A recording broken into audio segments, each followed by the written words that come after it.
चलिए आइए बेटा देखते हैं, लास्ट एक बचा था क्लासिफिकेशन ऑफ द कोलाइड्स। तो यहाँ पर हम क्लासिफिकेशन ऑफ द कोलाइड्स किसकी बेस पर कर रहे हैं? Classification of the colloids on the basis of affinity of the disperse phase with the dispersion medium. मतलब दो फेज़ होती हैं किसी भी कोलाइडल सिस्टम की, डिस्पर्स फेज और डिस्पर्सन मीडियम। तो ये जो डिस्पर्स फेज और डिस्पर्सन मीडियम होती हैं बेटा, इनके बीच एफिनिटी मतलब जुड़ने की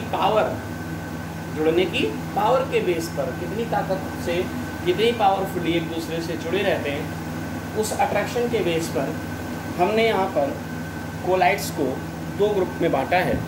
एक कोलाइड्स होते हैं लियोफिलिक कोलाइड्स और दूसरे होते हैं लियोफोबिक कोलाइड्स। तो मैंने लिखा लियोफिलिक कोलाइड्स।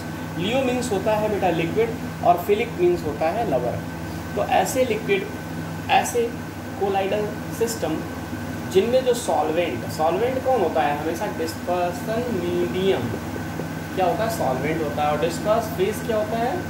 सॉल्यूट होता है। तो बेटा मैं बात करता हूँ कि जब डिस्पर्सन मीडियम जो होगा उसे वो लिक्विड या एज अ सॉल्वेंट वर्क करता है। तो डिस्पर्सन मीडियम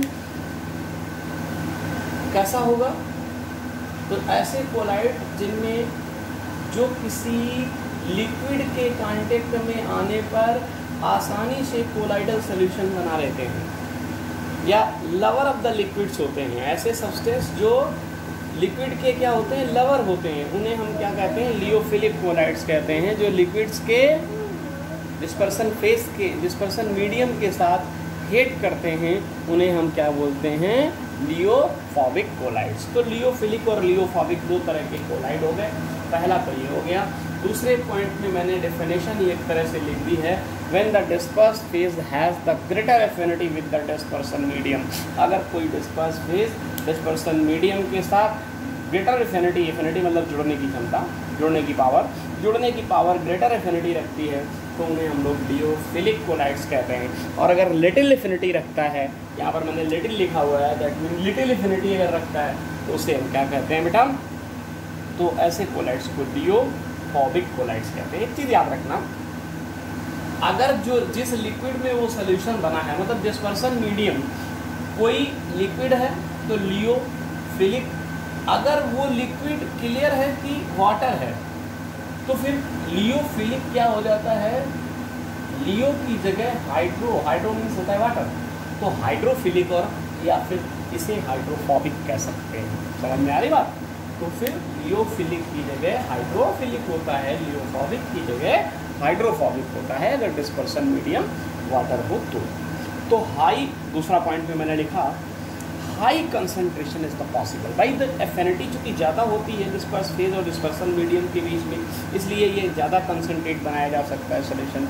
लेकिन लियोफोबिक कोलाइड्स जो होते हैं ज़्यादा कंसनट्रेट पॉसिबल नहीं होते हैं, बहुत ही डाइल्यूट बनते हैं। नेक्स्ट पॉइंट में मैंने लिखा है the higher quantity of the electrolyte required for the coagulation. बेटा किसी भी कोलाइडल सोल्यूशन में इलेक्ट्रोलाइट मिलाने पर उसका कोगुलेशन हो जाता है, अभी हम आगे पढ़ने वाले हैं चैप्टर में। तो कोगुलेशन के लिए यहाँ पर ज़्यादा इलेक्ट्रोलाइट की ज़रूरत पड़ती है, लेकिन इसमें कम ज़रूरत पड़ती है क्योंकि अट्रैक्शन कम होता है और आसानी से कोगुलेट हो जाता है। कोगुलेट का मतलब होता है क्लॉटिंग, थक्का बनना, ठीक है ना। ये एक रिवर्सिबल प्रोसेस है, और जबकि ये एक ऐसी प्रोसेस है इरिवर्सिबल प्रोसेस है। समझ रहे हैं? दूसरी चीज़, more difficult the measurement of the electrophoresis.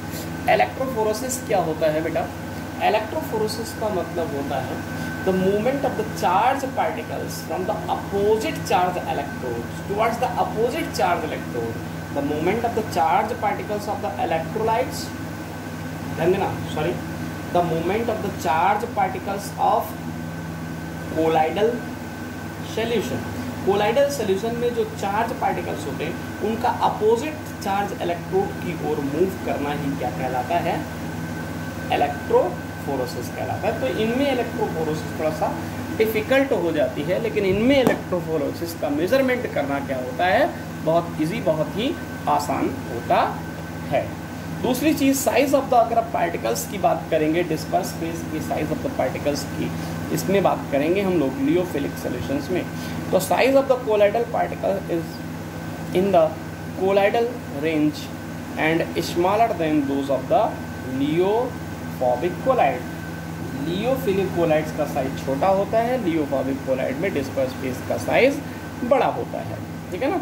Viscosity की अगर आप बात करो, मैं पॉइंट लिख तो नहीं रहा हूँ, आप चाहें तो लिख लेना। विस्कोसिटी की बात करेंगे तो higher than the dispersion medium, that of the dispersion higher than that of the dispersion medium. Dispersion medium के कंपेरिजन में इसकी से जो सोल्यूशन बने होते हैं लियोफिलिक कोलाइडल सोल्यूशन, उनकी ज़्यादा होती है, जबकि ऑलमोस्ट सेम, इसके केस में almost same that of the dispersion medium, dispersion medium के लगभग सेम होती है, ठीक है ना। चार्ज की बात करेंगे तो depend upon the pH of medium, pH of the medium पर डिपेंड करेगा, ये किस पर, does not depend upon the pH of the medium. तो इस तरह से हम, इसमें टिंडल इफेक्ट लेस होता है, इसमें मोर डिस्टिंक्ट होता है ना टिंडल इफेक्ट। आगे पढ़ेंगे ये सब चीज़ें, टिंडल इफेक्ट क्या है, ब्राउनियल मूवमेंट क्या है, आगे पढ़ेंगे भी। तो इस तरह से आप डिफरेंस लिख लेना।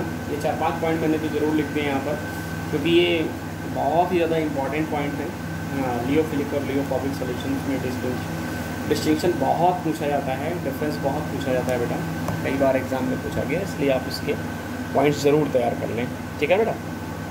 तो इससे स्क्रीनशॉट लेने के लिए आप एक बार पूरा क्लियर व्यू देख लीजिए, उसके बाद इसका स्क्रीनशॉट ले लीजिए आप, ओके।